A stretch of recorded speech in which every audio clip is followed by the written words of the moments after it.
দিল্লির নামকরা এক প্রাইভেট নার্সিংহোমে ঘটেছিল ভয়ঙ্কর ভৌতিক ঘটনা এক পেশেন্টের সাথে।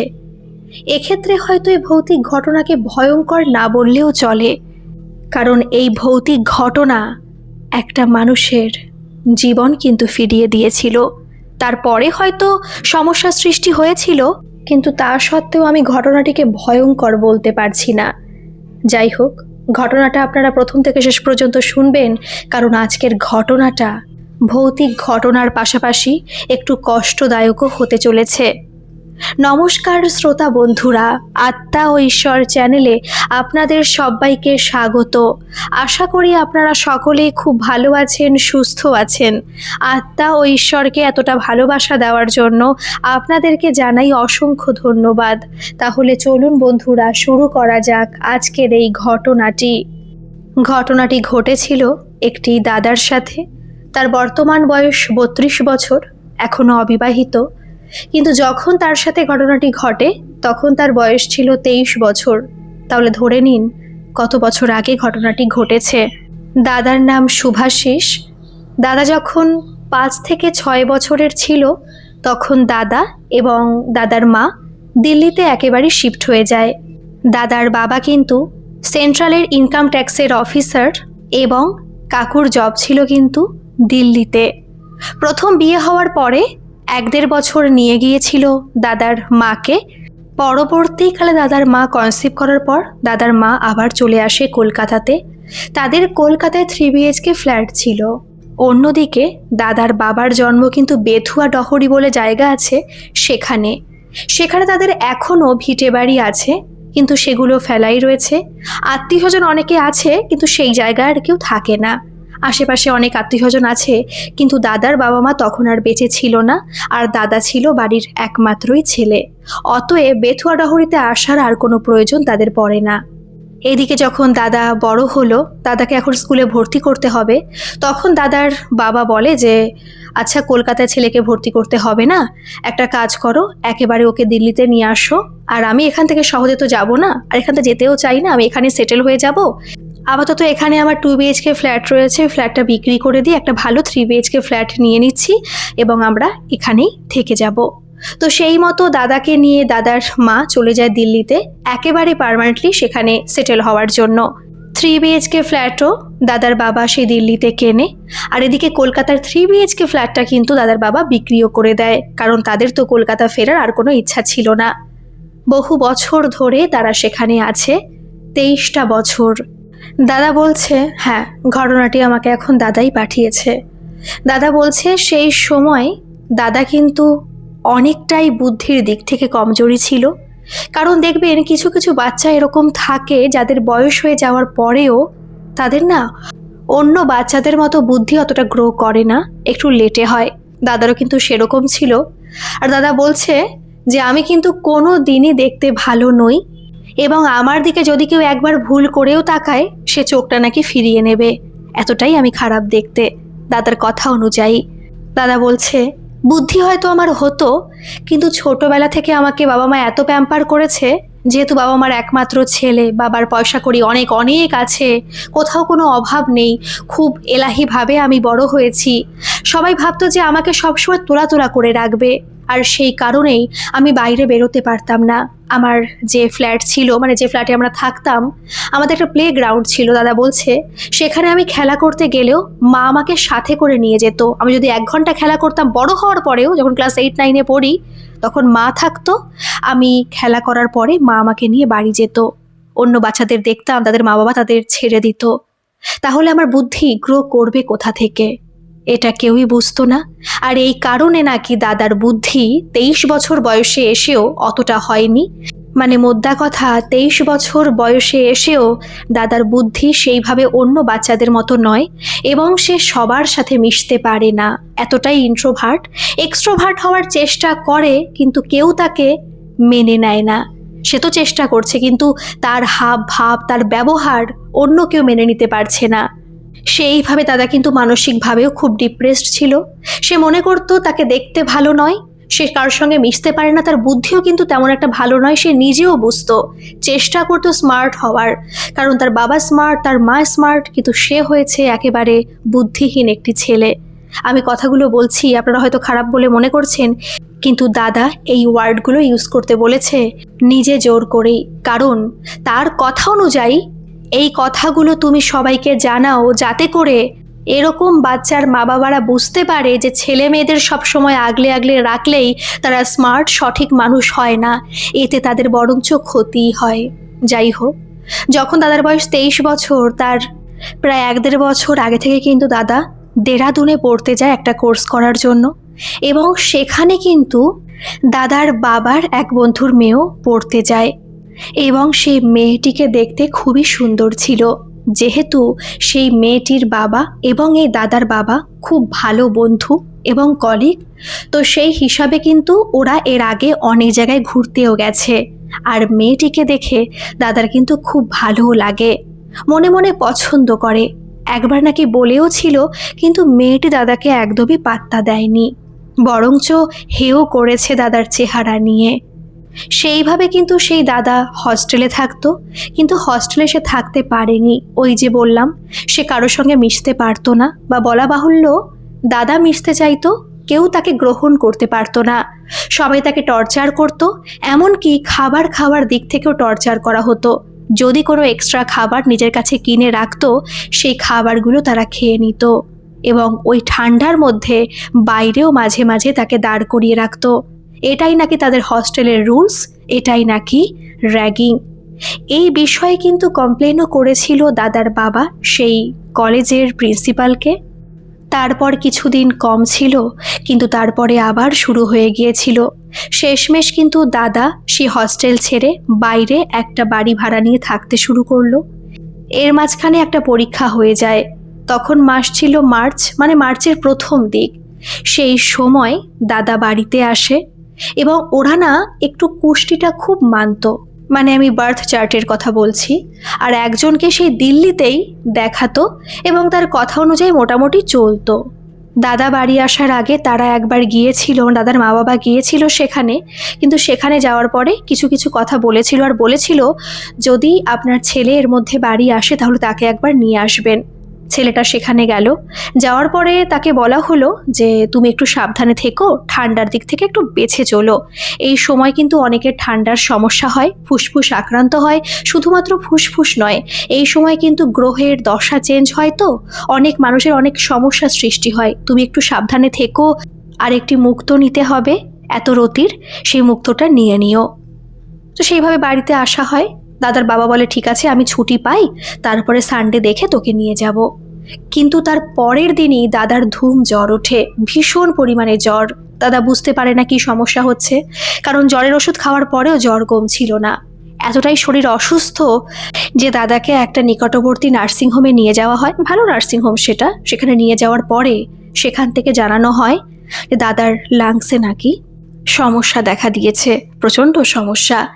সেইভাবে তারা বলে যে একটা কাজ করুন, এখানে এই চিকিৎসা সম্ভব নয়, চিকিৎসা হবে কিন্তু যেহেতু ক্রিটিক্যাল সমস্যা হয়ে গেছে, তাই ওকে এক্ষুনি অমুক প্রাইভেট নার্সিংহোমে শিফট করুন, ওখানে একজন ভালো ডাক্তার আছে, তিনি অন্য ডাক্তারের সঙ্গে কথা বলে বোর্ড মিটিং করে আপনার ছেলেকে হয়তো সুস্থ করে তুলতে পারেন, কারণ আপনার ছেলের অবস্থা কিন্তু সত্যি খুব ক্রিটিক্যাল। আমি সেই হসপিটালের নাম বলছি না, দাদাও বলতে বারণ করলো, এটা বলা ঠিক নয়, কারণ সেই হসপিটালে কিন্তু ভৌতিক সমস্যাটা দীর্ঘদিন ধরে নেই, হঠাৎ করেই হয়েছিল, পরে ঠিকও হয়ে গিয়েছিল, আর তাই তার নাম করে, ওটা কিন্তু হসপিটাল না নার্সিংহোমে ছিল, যাই হোক নার্সিংহোমের নামটা কেন নষ্ট করব। তো সেইভাবে নাকি দাদাকে ভেন্টিলেশনে রেখেই নিয়ে যাওয়া হয়েছিল সেই নার্সিংহোমে। সেখানে যাওয়ার পর রিপোর্ট করার পর জানা গেছে তার নিউমোনিয়া হয়েছে, এবং এই নিউমোনিয়া নাকি তাড়াতাড়ি খুব স্প্রেড করে, একেবারে লাংস ইনফেকশনে ভরে গিয়েছিল, এতটাই ক্রিটিক্যাল অবস্থা, তাকে বাঁচানো দুষ্কর হয়ে যাচ্ছিল। তাকে আইসিইউতে শিফট করা হয় এবং তাকে সেন্সলেস করে রাখা হয়। তার কারণ হচ্ছে তার যদি সেন্স আনা হয়, তার কিন্তু সেন্স রয়েছে, কিন্তু সেই মুহূর্তে তাকে যদি সেন্সলেস না করা হয় তাহলে তার অক্সিজেনের ঘাটতি পড়বে, আর লাংসে আরও অনেক সমস্যা হয়ে যাবে। তো তাকে কিন্তু সেন্সলেস করে রাখা হয় প্রায় 3 দিন।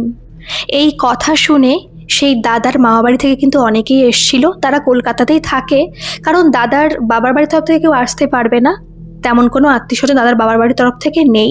তাই দাদার মামাবাড়ি থেকে অনেকে এসেছিল সেখানে দেখতে। তারা অনেকে নাকি এবার বলেছিল যে ও হয়তো কোমায় চলে গেছে। 3 দিন একটা ছেলে কি করে সেন্সলেস অবস্থায় থাকে। আবার অনেকে বোঝাচ্ছে যে এই সমস্যা হয়েছে। কিন্তু এই যে সেই আইসিইউতে প্রথম দিন তাকে সেন্সলেস করে রাখা হয়, সেই সময় থেকে কিন্তু দাদার সাথে একটা অবিশ্বাস্যকর ঘটনা শুরু হয়ে যায়। দাদা বলছে, আমি কিন্তু সমস্ত কিছুই বুঝতে পারছি। মাঝে মাঝে মনে হচ্ছে যে আমি কোন অন্য জগতে আছি, আবার মাঝে মাঝে মনে হচ্ছে যে আমি সমস্ত কিছুই শুনতে পারছি।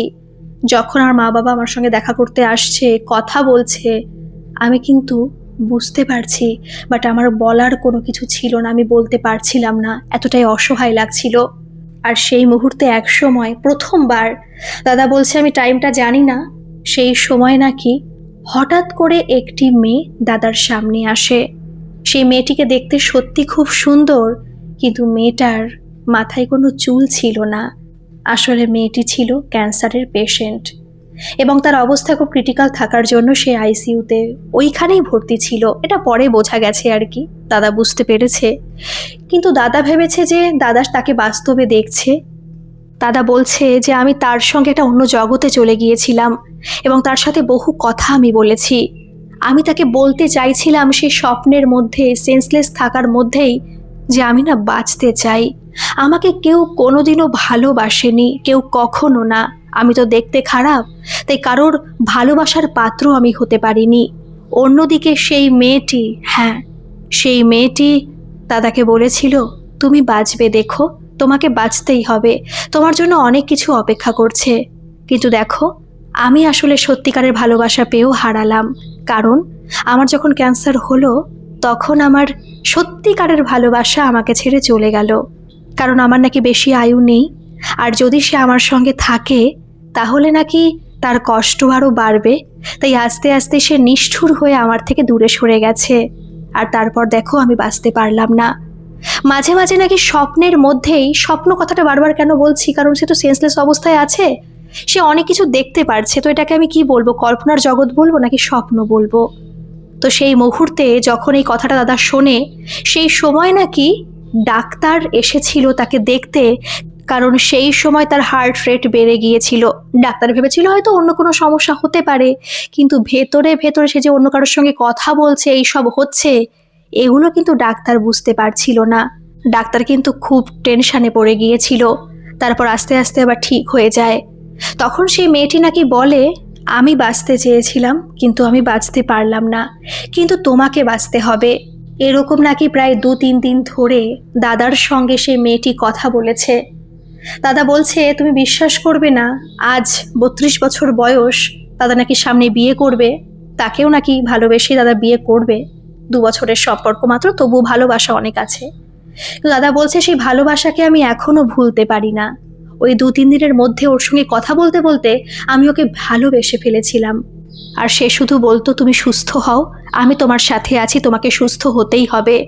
মাঝে মাঝে আমার ভীষণ কষ্ট হতো, মাঝে মাঝে মনে হতো যে আমি লিফটের মধ্যে রয়েছি আর মেয়েটি বাইরে দাঁড়িয়ে রয়েছে, এবং লিফটটা চলছে কিন্তু লিফট খুলছে না, শুধু মাঝখানে একটু আলো দেখা যাচ্ছে, যে আলো থেকে আমি মেয়েটাকে দেখতে পারছি, কিন্তু বাইরে বেরোতে পারছি না।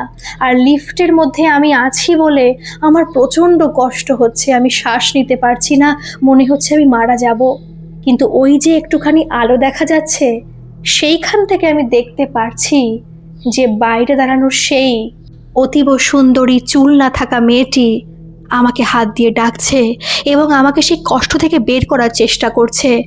আবার মাঝে মাঝে শুনতে পেতাম যে সবাই কত তাড়াহুড়ো করছে, আমাকে বাঁচানোর চেষ্টা করছে।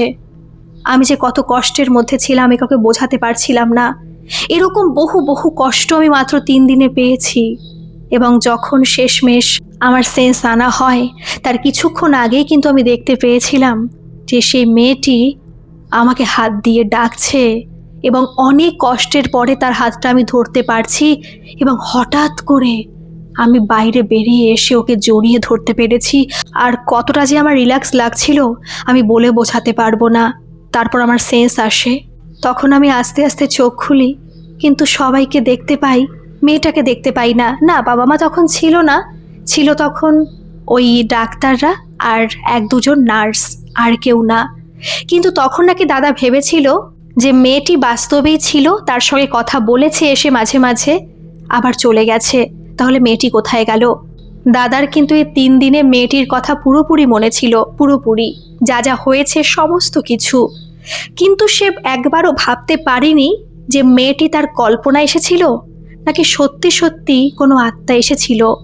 দাদা তখনও ভেবে চলেছে মাঝে মাঝে নিশ্চয়ই সে মেয়েটি আমার কাছে আসতো, বাস্তবে আমার হাত ধরতো, আমাকে বোঝানোর চেষ্টা করতো, আমার পাশে বসে কথা বলতো, আর সেই কথাই আমি শুনতে পারতাম। কিন্তু দাদা তখন না খুব কষ্ট হচ্ছিল, দাদার গলা শুকিয়ে যাচ্ছিল, সে কিছু খেতে চাইছিল, কিন্তু তাকে তখন কিছুই খেতে দেওয়া হয়নি। এবং তার আধ ঘন্টা পরে দাদার মাসি আছে একজন, নিজের মাসি, একমাত্র মাসি, তাকে দেখতে পেয়েছিল। সে দাদার সঙ্গে দেখা করতে এসেছে, কারণ দাদার বাবা মা জানে এই মুহূর্তে দাদার বাবা মা সেখানে গেলে দাদা খুশি হবে না।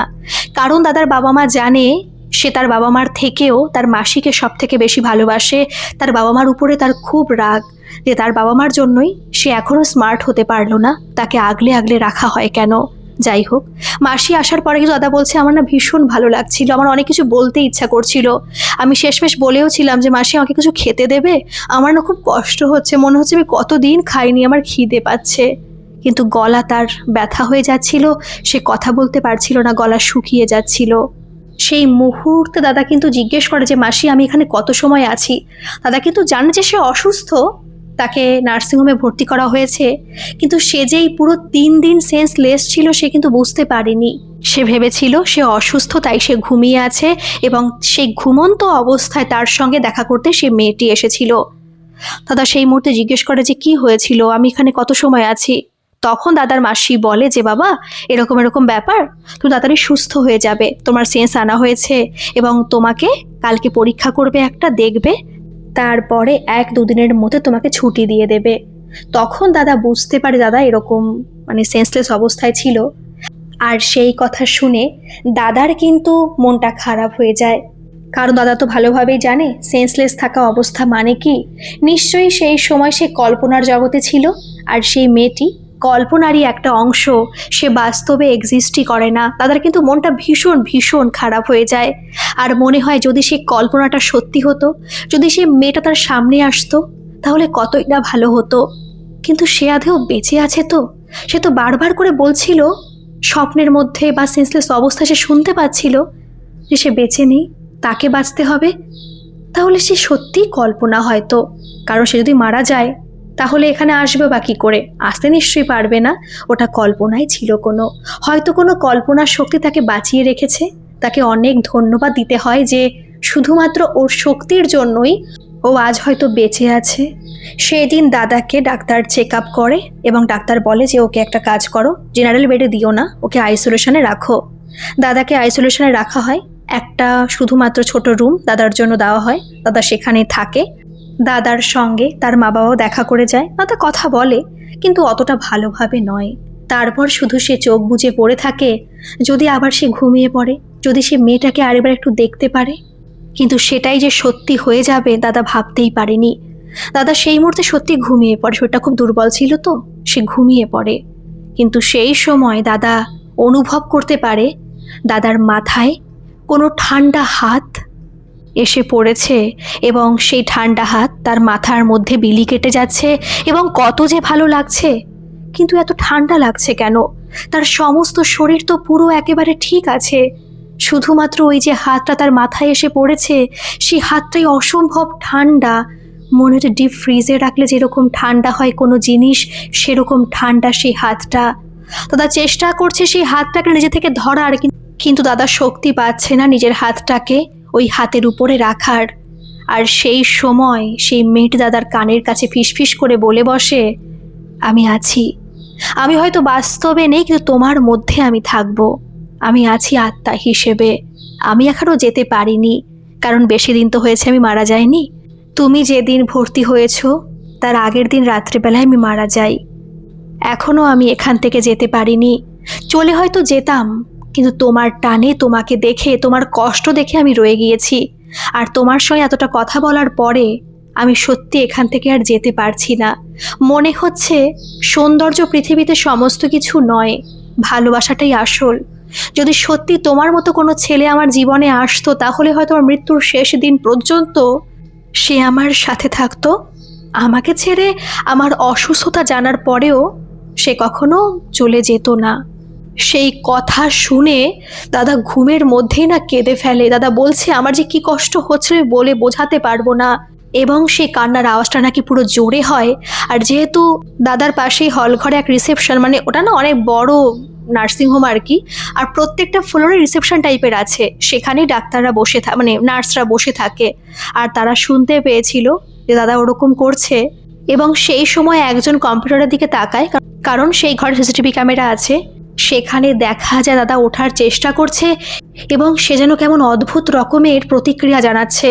সেই মুহূর্তে ছুটে যায় সেখানে, কিন্তু দাদাকে ছোঁয়া মাত্রই দাদা বলছে সেই মেয়েটি উধাও হয়ে যায় এবং আমার সম্বিত ফেরে।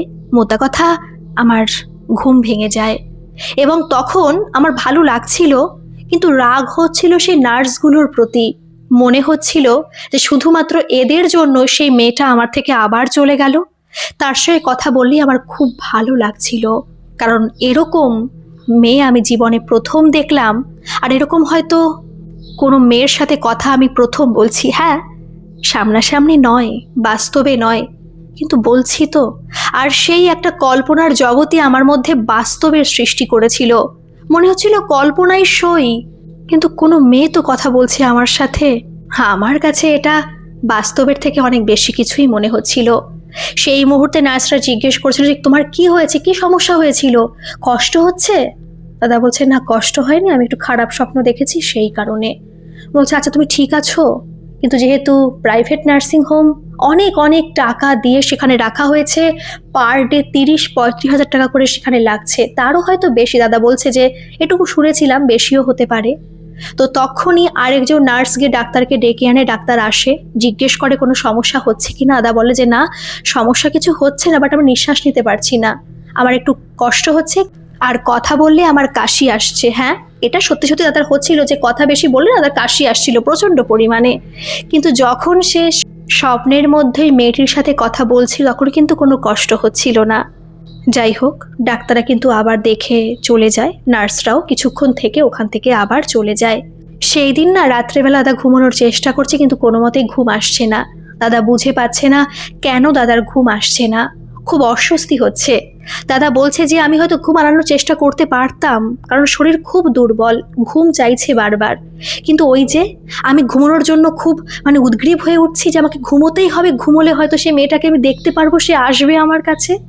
এই যে একটা এনজাইটি, যে কারণে আমার ঘুম আসছে না, খুব রাগ হচ্ছে, মনে হচ্ছে পাগল হয়ে যাব, নিজেকে মেরে ফেলবো, কারণ আমার যে ঘুমোতেই হবে। আর সেই কারণে আমি একবার জোরে ডেকে উঠেছিলাম নার্সকে। আর যখন জোরে ডেকে উঠেছিলাম, সেই মুহূর্তে আমার বুকে প্রচণ্ড পরিমাণে কষ্ট হচ্ছিল, ভীষণ নাকি তাদের কষ্ট হচ্ছে, মনে হচ্ছে যে প্রথম দিনের মতো কষ্ট তার হচ্ছে। সে বুক চেপে বসে পড়েছিল। আর যখন সেই আওয়াজটা শুনে নার্সরা আসে, সবাই তো ভয় পেয়ে যায়, ডাক্তাররা ছুটে আসে। আর সেই রাত্রে নাকি আবার টেস্ট হয় যে কোনো সমস্যা হলো কি না, কিন্তু সমস্যা এর থেকে আর বাড়েনি, আগে যেমন ছিল সেরকমই রয়েছে, আগের থেকে কম যেরকম ছিল সেরকমই আর কি আছে। তাকে বলা হয় তুমি চিৎকার করছিলে কেন? তখন দাদা বলে যে আসলে আমার ঘুম আসছিল না, আমার রাগ হচ্ছিল খুব, আমি আসলে খিটখিটে হয়ে যাচ্ছি, আমি বুঝতে পারছি। তখন দাদাকে ডাক্তার ওষুধ দিতে বলে যে ঘুমের ওষুধ দিয়ে দাও। ঘুমের ওষুধ দেওয়া হয়, ইঞ্জেকশন পুশ করেছিল আর কি। দাদা আবার ঘুমিয়ে যায়। কিন্তু সেই সময় যখন দাদা ঘুমিয়ে যায়, তখন দাদা আবার বুঝতে পারে মেয়েটি আবার এসছে এবং তার ঠান্ডা হাত দাদার মাথায় রাখছে। দাদা বলছে সেই স্বপ্নের মধ্যে যে আমার একটু বুকে হাতটা রাখবে, আমার বুকে প্রচণ্ড কষ্ট হচ্ছে, তুমি হাতটা আমার বুকে রাখলে মনে হচ্ছে কষ্টটা কমবে। কিন্তু সেই মুহূর্তে মেয়েটি একটা কথা বলে ওঠে, না, তোমার বুকে আমি হাত রাখতে পারবো না, আমার হাত প্রচণ্ড ঠান্ডা, তোমার বুকে রাখলে তোমার আরও কষ্ট বাড়বে। এরপর সারা রাত ধরে অনেক অনেক কথা, মাঝে মাঝে মনে হয় সেই মেয়েটির সঙ্গে ছুটতে কোথাও চলে যাচ্ছে, কোথাও পলাশবন রয়েছে, আবার কোথাও অনেক অন্য অন্য জায়গা, মাঝে মাঝে মনে হয় বরফের মধ্যে থেকে তারা হাঁটছে, আরও অনেক অনেক কিছু। সেই সারাটা রাত ধরে যেখানে যেখানে দাদার যাওয়ার ইচ্ছে ছিল, মেয়েটির যাওয়ার ইচ্ছে ছিল, সে তার নিজের প্রিয় মানুষকে নিয়ে যাবে। দাদার ইচ্ছে ছিল যদি কখনো তার প্রিয় মানুষ জীবনে আসে তাকে নিয়ে যাবে। সেখানে সেখানে তারা ঘুরেছে। হ্যাঁ, কল্পনার জগতে তারা ঘুরেছে। পরের দিন দাদার ঘুম ভাঙে এবং দাদাকে রিপোর্ট করাতে নিয়ে যাওয়া হয়, মানে ব্রঙ্কোস্কোপি বলে কোনো রিপোর্ট রয়েছে, সেটা করাতে নিয়ে যাওয়া হয় এবং দাদার প্রচণ্ড প্রচণ্ড কষ্ট হয় সেটা করার সময়।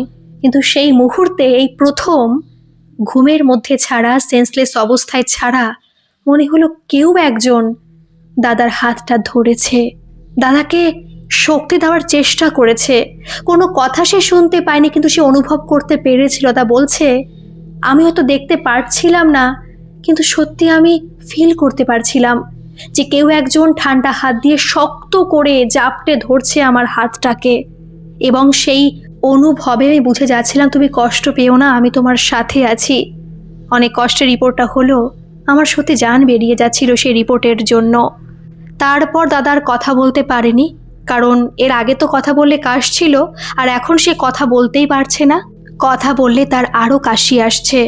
সেই দিন বিকেলবেলায় দেখার টাইম ছিল 4টে থেকে 6টা বিকেলে, আর সকালবেলায় একবার এসছিল দাদার মা বাবা, কিন্তু দেখা করতে পারেনি। সেই সময় রিপোর্ট করতে নিয়ে যাওয়া হয়েছিল, আর তাই অনেকে দেখা করতে পেরেছিল বিকেল 4টে থেকে 6টার মধ্যে।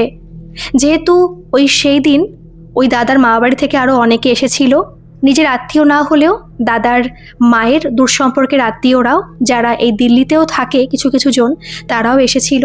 এক এক করে সবাই আসছিল। কিন্তু সেই সময় দাদার মাসি আবার আসে, শেষের দিকে একবার আসে।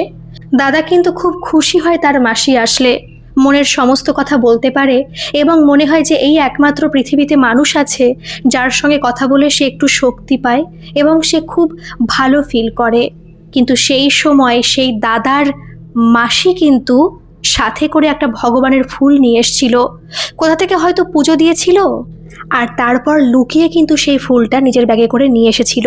তার গভীর বিশ্বাস ছিল এই ফুলটা ছোঁয়ালে হয়তো তার আদরের ভাগ্নে আরও তাড়াতাড়ি সুস্থ হবে এবং বাড়ি চলে আসবে। আর এই যে এতটা সময় দাদা সবার সঙ্গে কথা বলছে, দাদা অনুভব করতে পারছে কিন্তু সেই ঘরের মধ্যে আরও একজন আছে। দাদা কিন্তু তাকে দেখতে পারছে না সশরীরে, কিন্তু বুঝতে পারছে আরও একজন তাকে এবং তার সঙ্গে যে কথা বলছে তাকেও পর্যবেক্ষণ করছে, শুনছে বসে বসে এক জায়গায়। দাদা কিন্তু এত সময় ধরে জেনে গেছে যে আসলে যে মেয়েটি এখানে আছে সে মেয়েটি জীবিত নয়, সে মৃত, এবং তার আত্মা এখানে আছে। দাদার বিন্দু মাত্র কিন্তু ভয় লাগছে না। দাদার আরও উল্টে মনে হচ্ছে কেউ একজন তো আছে যার সঙ্গে সে কথা বলতে পারে, যার সাথে কথা বললে তার ভালো লাগে, যে চায় সে ভালো হোক, সে সুস্থ হোক, নিঃস্বার্থভাবে সে ভালোবাসতে জানে। হয়তো সেই ভালোবাসা প্রেমের নয়, হয়তো বন্ধুত্বের, কিন্তু তবুও তো কোনো মেয়ে, সুন্দরী কোনো মেয়ে তার পাশে আছে। দাদা বলছে, আমি জানি না এরকম বোকা বোকা ভাবনা আমার কেন আসছিল। দাদার বুদ্ধি তুলনামূলক কম সবার থেকে, কিন্তু সে তো পাগল নয় এবং সে এমন নয় যে সে কিছু বোঝে না, সমস্ত কিছুই বোঝে, কিন্তু অন্যান্য ছেলেপেলেদের মতো অতটা ধুরন্ধর নয়, অত চালাক নয়, একটু সরল টাইপের যাকে বলে। কিন্তু দাদা সেই সময় জানে না কেন মনে হচ্ছিল যে সত্যি সে অন্য জগতের মধ্যে চলে গেছে। তার জ্ঞান থাকলেও মনে হচ্ছে সে বাস্তবে নেই। যাই হোক, যখন শেষে তার মাসি আসে তখন ওই 5:40 মতো বাজে। সেই সময় মাসি কথা বলার পরে দাদার না অনেক ভালো লাগে, অনেক ভালো লাগে। কিন্তু কথা বলার শেষে দাদার মাসি হঠাৎ করে একটা ঠাকুরের ফুল দাদার মাথায় ছুঁয়ে দেয় এবং সেই ফুলটা না দাদার আশেপাশে একটুখানি ঘোরায় 3বার। কিন্তু সেই মুহূর্তে 1 সেকেন্ডও দেরি হয়নি, দাদা বুঝতে পারলো, এমনকি কিন্তু সেই মাসিও নাকি বুঝতে পেরেছে, একটা ঠান্ডা হাওয়া তীব্র বেগে সেই ঘরের থেকে বেরিয়ে গেল। দাদা বুঝতে পারলো যে এই ফুলের জন্য কি সে সেখান থেকে বেরিয়ে গেল, এবং সেই মুহূর্তে দাদার মাসিও কিন্তু বলে উঠেছিল যে কি ব্যাপার, এরকম ঠান্ডা লাগলো কেন হঠাৎ করে, কেমন শো করে একটা আওয়াজ হলো না। আর সেই প্রথম দাদা কিন্তু রেগে উঠেছিল মাসির উপরে। কোনো দিনও মাসির উপরে সে রাগ করেনি, আর সে প্রথম সে রেগে বলেছিল, তুমি কি করেছো এইসব, জানো না এই নার্সিংহোমে এগুলো অ্যালাউ নেই, বলবো এইসব, বলবো সবাইকে ডাকবো, আমি নার্সকে ডাকবো, তুমি এগুলো কেন এনেছো, তুমি তো সব শেষ করে দিলে। মাসি না পুরো স্তম্ভিত হয়ে গিয়েছিল। সে অবাক হয়ে গেছিল, সে করলোটা কি। সে বোঝাতে চাইছে তার ভাগ্নিকে যে চুপ কর, নার্স জানলে খুব বকা দেবে, এরপর হয়তো আমাকে ঢুকতেই দেবে না। যখন তাকে বোঝানো হলো সে বুঝতে পারলো যে কি করছিল সে, সত্যিই তো। আর সে আবার শুনে কিন্তু নার্সরা চলে এসেছিল যে কি হয়েছে, বলছে না না কিছু হয়নি। তখন কিন্তু মাসিকে বকেছিল সেই নার্স যে আপনি কথা বলাচ্ছেন কেন, আপনাকে দেখে তো মনে হয় আপনি খুবই শিক্ষিত মার্জিত, বোঝেন অনেক কিছু, এর আগেও তো দেখেছি আপনাকে এখানে এসেছেন, কিন্তু আপনি এভাবে কথা বলাচ্ছেন কেন, কেউ তো কাশছে ঠিকমতো কথা বলতে পারছে না। মাসি অনেকবার করে সরি বলল আর হবে না, আসলে একটু ভুল হয়ে গেছে। সেই সময় কিন্তু দাদার কিছু বলেনি, দাদা চেপে গিয়েছিল। মাসি তারপর চলে গেল, কিন্তু কেন জানে না সেই সময় দাদার অনুভব করতে পারেনি সেই ঘরে সেই মেয়েটিকে। দাদা আবার পাগল হয়ে যাচ্ছিল ঘুমানোর জন্য, দাদা ভাবছিল যে আমি ঘুমোলে হয়তো সে আবার আসবে, কিন্তু ডাক্তার তাকে আর ঘুমের ওষুধ দেবে না, কারণ এর মাঝখানেও সে একবার পাগলের মতো কাণ্ডকারখানা করেছে। নার্স এসছে, সে বলেছে আমার ঘুম চাই ঘুম, কিন্তু ডাক্তার বলেছে এগুলো আর দেওয়া যাবে না, তোমার শরীরের পক্ষে সেগুলো ক্ষতিকর। সন্ধ্যাবেলায় রিপোর্ট আসলো, রিপোর্টে জানা গেল যে আগের থেকে অনেকটাই বেটার, অনেকটাই। তাকে হয়তো 1-2 দিনের মধ্যে ছুটিও দিয়ে দেওয়া হবে। সেই রাত্রে তার ঘুম এসেছিল, কিন্তু সে সেই রাত্রে কিন্তু সেই মেয়েটিকে আর দেখতে পারেনি, একবারের জন্য দেখতে পারেনি। তার পরের দিনও সে সেখানে ছিল, কিন্তু সে কারোর সঙ্গে সেই দিন কথা বলেনি। তাকে 2বার করে তার মা বাবা তার মাসি দেখতে এসছে, কিন্তু সে শুধুমাত্র হ্যাঁ এটুকু কথার উত্তর দিয়েছে। তাকে বারবার করে জিজ্ঞেস করা হচ্ছে তোমার কি শরীরটা অসুস্থ লাগছে, ডাক্তারকেও একবার ডেকে আনা হয়েছিল যে কিছুটা সমস্যার হয়েছে, কিন্তু ডাক্তার বলছে আমি কোনো সমস্যা কিন্তু দেখতে পারছি না, কিন্তু আগের থেকে অনেকটাই সুস্থ, ওকে কিন্তু কালকে ছুটি দিয়ে দেওয়া হবে। সেই দিনও দাদা কোনো কিছু অনুভব করতে পারলো না। তার পরের দিন দাদাকে ছুটি দেওয়া হলো, দাদাকে নিয়ে যাওয়া হলো দাদার ফ্ল্যাটে। সেই দিন রাত্রেবেলায় আবার আসলো সেই মেয়েটি। হ্যাঁ, সেই দিনই আবার এসেছিল, ঘুমের মধ্যে এসেছিল। সে অনুভব করতে পারছিল সেই মেয়েটি তার হাত ধরেছে এবং সে তাকে বলছে আমিও এখানে থাকতে পারছিলাম না, আমি সেই পজিটিভ এনার্জি সহ্য করতে পারছিলাম না, আমি যতই পজিটিভ ভাবি না কেন আমি আসলে একদম নেগেটিভ এনার্জি, এখন আমাকে কেউ ভালো চোখে আর দেখবে না, আমি এগুলো সহ্য করতে পারছিলাম না।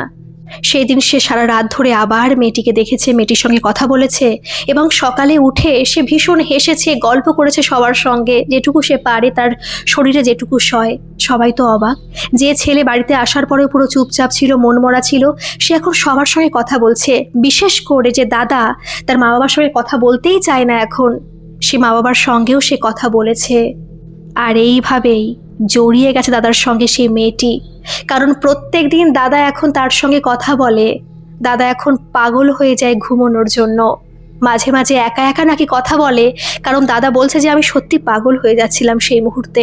আমার মনে হচ্ছিল যে সে হয়তো আমি জেগে থাকা অবস্থায় কথা বলতে পারছে না, কিন্তু আমি জানি সে আমার পাশে আছে, তাই আমি নিজে থেকেই কথা বলতাম, এক নাগাড়ে কথা বলতাম। মাঝে মাঝে বাবা মাও শুনে ফেলতো, তারা অবাক হয়ে যেত। এরকম নাকি চলেছে প্রায় 7-8 দিন ধরে, জানেন। হ্যাঁ, দাদা সেই দিক থেকে অনেকটা সুস্থ হয়েছে, কিন্তু এখনো পুরোপুরি কিওর হয়নি, পুরোপুরি ঠিক হতে এখন অনেক অনেক টাইম লাগবে, কিন্তু সেই ফাড়াটা পুরোটাই কেটে গেছে। ভয়ের এখন তেমন কিছু নেই, কিন্তু এখন তার মেন্টালি সমস্যা হচ্ছে, এটা ভাবছে তার বাবা মা। তার মাসি চলে গেছে, মাসিকে ফোন করে জানানো হয়েছে, কারণ তারা ভাবছে ছেলে কার সঙ্গে কথা বলে। যখন সে যায় তখন দেখে, মানে যখন তার মা বাবা যায় তখন দেখে সে চুপ করে গেছে এবং সে ভীষণ খুশি। একদিন না দাদার মা বাইরে দাঁড়িয়ে শুনছিল দাদা কথা বলছে, কথা শুনে বোঝা গেল যে দাদা কোনো মেয়ের সঙ্গে কথা বলছে এবং একজন প্রেমিক প্রেমিকার সঙ্গে যেরকম কথা হয় সেরকম কথা হচ্ছে। একবার তো ভেবেছিল সে ফোনে কথা বলছে, কিন্তু গিয়ে দেখে যে না, ফোন তো চার্জে বসানো। তাহলে সে কার সঙ্গে কথা বলছিল দাদাকে জিজ্ঞেস করতে, দাদা না স্বীকার করে। আর তারপর না একটু রেগে গিয়েছিল দাদার মা, আর তারপরে বাড়িতে অশান্তি বেঁধেছিল খুব। দাদা চিৎকার করছিল আর বলছিল তুমি কি আমাকে পাগল বানাতে চাও, আমাকে তো সারা জীবন আর্ট স্মার্ট করে রাখলে, একেবারে হাতের পুতুল করে রাখলে। এই সব কথা দাদার মা দাদার মাসিকে জানায়। সে কিন্তু খুব স্মার্ট এবং শিক্ষিত একজন মানুষ, খুব বোঝে সমস্ত বিষয়ে। সে বলে সাইকিয়াট্রিস্ট দেখাতে, দাদাকে সাইকিয়াট্রিস্টও দেখানো হয়, কিন্তু কোনোভাবে নাকি কোনো কিছু হয় না। এবং যখন কোনো কিছু আর ঠিক হচ্ছে না তখন এই সব কথা কিন্তু একা করে জানতে জানতে দাদার সেই বাবার আত্মীয়ের মানে বেথুয়া ডহরিতেও খবরটা চলে যায় আস্তে আস্তে। এবং তারা তখন বলে যে তোমরা যেভাবে কথা বলছো মনে হচ্ছে সত্যি ওর কোনো সমস্যা হচ্ছে, কোনো আত্মাজনিত সমস্যা। একবার একটা কাজ করে দেখতে পারো, ওই ঘরে একটু ধুনো দিতে পারো, ধূপ ধুনো, দেখো তো কি হয়। একটু পুজো পার্বণ ওই ঘরে দাও। ওই ঠাকুর ঘর আছে, আমার ঠাকুর ঘর কি ওটা? বলছে না, ঠাকুর ঘর আলাদা, ওই ঘরে পুজো পার্বণ দেওয়া হয় না। কিন্তু তারপর তাদের কথা শুনে দেওয়া হয় এবং সেই মুহূর্তে দাদা বুঝতে পারে যে সেই দিন মেয়েটি আর আসে না। কিন্তু দাদা অন্য ঘরে ইচ্ছে করে শোয়, সেই ঘরে আবার আসে। আর তখন নাকি দাদার বাবা মা বুঝে যায় যে কিছু একটা হচ্ছে, কোনো আত্মাজনিত সমস্যা। তখন বেথুয়া ডহরিতে আবার জানানো হয়, আর তারা প্রায় 2 দিন পরেই চলে এসেছিল সেখানে একজনকে নিয়ে। কারণ এই বিষয়ে অনেক খোঁজ খবর নেওয়া হয়। তারা হয়তো দাদার বাবার নিজের আত্মীয় নয়, একটু দূরের আত্মীয়, কিন্তু তারাও এসেছিল দাদাকে রক্ষা করার জন্য। আসার পরে নাকি অনেক কিছু করা হয়। কিন্তু দাদা বলছে ততদিনে আমি মেন্টালি একেবারে আনস্টেবল হয়ে গিয়েছি, আমি পুরো পাগল হয়ে গিয়েছি। কারণ আমি বুঝতে পারছি মেয়েটা আমার কাছ থেকে চলে যাবে। মেয়েটাও আমার সামনে এসে কাঁদছে, হ্যাঁ স্বপ্নের মধ্যে কাঁদছে, কিন্তু সে আমার থেকে দূরে সরে যেতে চায় না। সে বলছে সেখানে আমি প্রচণ্ড কষ্ট পাচ্ছিলাম। সে আমাকে বলতে চাইছে আমি তো বাস্তবে কারোর জীবনে থাকতে পারলাম না, তোমার সঙ্গে আমি থাকতে চাই এইভাবে, তোমাকে আমি ভালোবাসি, তুমি সত্যি খুব ভালো মনের, ভালো মানুষ। কিন্তু না, থাকতে আর সে পারেনি। কারণ সেই নার্সিংহোমে গিয়ে নাকি কথা বলা হয়েছিল, কারণ যাকে নিয়ে আসা হয়েছিল সে নাকি বুঝতে পেরেছিল সে আসলে কোনো মেয়ে এবং এই আত্মা সেই নার্সিংহোম থেকেই এসেছে। আর দাদাকে জোর করা হয়েছিল, তার মাসি বারবার করে জিজ্ঞেস করেছিল, অনেক নরমভাবে জিজ্ঞেস করেছিল। তখন দাদা বলছে আমি সব সত্যি কথা বলে দিয়েছিলাম।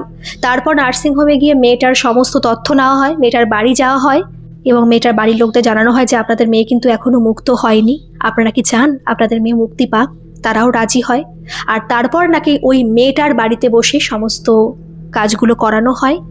সেই যে একজনকে নিয়ে আসা হয়েছিল সে করে, কারণ দিল্লিতে বাড়ি তো, তারাও বাঙালি কিন্তু তারা বহুদিন হয়ে দিল্লি থাকে, কিন্তু তারা দিল্লিতে ভালো পুরোহিত পায়নি। শুধুমাত্র যেটুকু নিয়মকার্য করা হয় সেটুকু করা হয়েছিল, আর কিছু করা হয়নি। কিন্তু এই যাকে বেথুয়া ডহরি থেকে আনা হয়েছিল সে আর কি সমস্ত কিছু করে এবং তাকে মুক্তি দেয়। আর তারপর দাদা বহুদিন নাকি অসুস্থ ছিল, মানে অসুস্থ শারীরিক দিক থেকে নয়, মানসিকভাবে আর কি। তারপরও সাইকিয়াট্রিস্ট দাদাকে নাকি দেখানো হয়, আর আস্তে আস্তে দাদা অনেকটাই ঠিক হয়। এবং সেই যে ঠিক হয়েছিল, দাদা বলছে নিজে থেকে হয়তো এসব কথা বলা উচিত নয়, কিন্তু আমি বলছি আমি অনেকটাই স্মার্ট হয়ে উঠেছিলাম, অনেক বুদ্ধি জেগেছিল আমার নিজের মধ্যে। আমি সমাজকে বুঝতে শিখেছিলাম, আমি বুঝেছিলাম নিঃস্বার্থভাবে চলা যায় না, সরলভাবে পৃথিবীতে চলা যায় না, একটু স্মার্ট হতে হয়, নিজেরটা বুঝে নিতে হয়। হ্যাঁ, কারোর ক্ষতি করা ঠিক নয়, কিন্তু নিজেরটা বুঝতে হয় আর সীমিতভাবে সবার সঙ্গে চলাফেরা করতে হয়। কিন্তু দাদা বলছে আমি এখনও সেই মেয়েটিকে ভুলতে পারিনি, কোথাও মনের মণিকোঠায় সেই মেয়েটি আমার রয়ে গেছে। কিন্তু আমি এখন বুঝি এটা উচিত ছিল, ওটা করার দরকার ছিল, না হলে যে মেয়েটি কখনোই মুক্ত হতে পারতো না। যাই হোক, এই ছিল ঘটনা। আপনাদের আজকের এই ঘটনাটা কেমন লাগলো? হয়তো এটা কোনো ভয়ঙ্কর ভৌতিক ঘটনা নয়, আপনারা হয়তো অনেকে ভয় পাননি, কিন্তু পার্সোনালি জানেন আমার ঘটনাটা খুব ভালো লেগেছে। আপনাদের কেমন লাগলো অবশ্যই কিন্তু কমেন্টে জানাবেন, আর ভালো লাগলে একটা সাবস্ক্রাইব করে আমার পাশে থাকবেন। ধন্যবাদ।